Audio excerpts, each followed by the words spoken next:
Hi, I'm Chef Owen Tilley, and I want to welcome you to this week's edition of Ask the Chef. This week's question comes from Karen. Karen's one of our Facebook friends and asked the question, how do I make crab cakes? Well, Karen, I'm going to give you a simple and easy recipe. That's one of my favorites.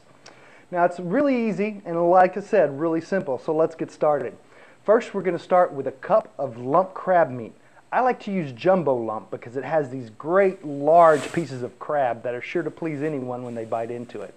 Next, we're going to need about 2 teaspoons of Worcestershire sauce, a couple of tablespoons of mayonnaise, about 2 cups of diced white bread, and I'll get back to this in just a minute, a slightly beaten egg, and some salt and pepper for your taste.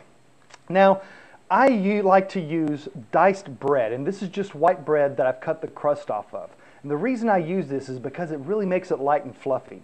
If you're using breadcrumbs, breadcrumbs make a dense crab cake that's really heavy.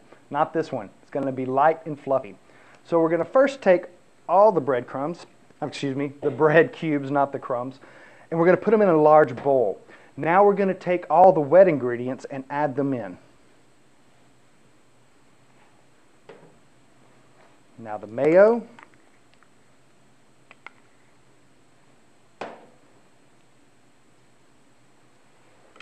and last the Worcestershire.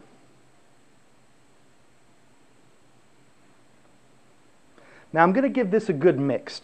Nice and light, making sure not to overwork the breadcrumbs, because you want to have the breadcrumbs remain light and fluffy, and you don't want them to break down too much.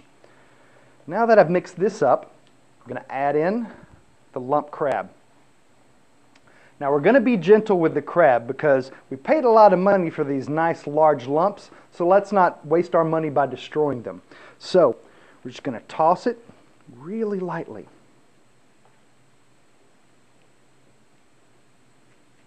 Great. Now next, I like to finish off with a pinch of salt and just a little bit of pepper for a little bite. I'll give that another quick mix. And what I like to do with this is I like to set it in the refrigerator covered in plastic wrap for a couple of hours. What this allows, it allows the moisture to seep into the bread, kind of breaks them up a little bit, but turns them into almost like glue, which is light and fluffy also. So I've prepared some a little bit ahead of time so we can go right now.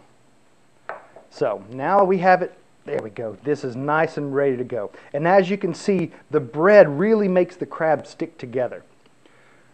Start off with a handful, and then we're just going to pat it down just a little bit. Take a little bit more for here. There we go. And gently work it, turning it and forming it into a disc. Now then we're going to take our crab cake that we formed, and on a lightly oiled or sprayed sheet pan, we're just going to plop it down. Give it a little pat, and make sure that it's ready. Your next step is you're going to take this and put it in your broiler.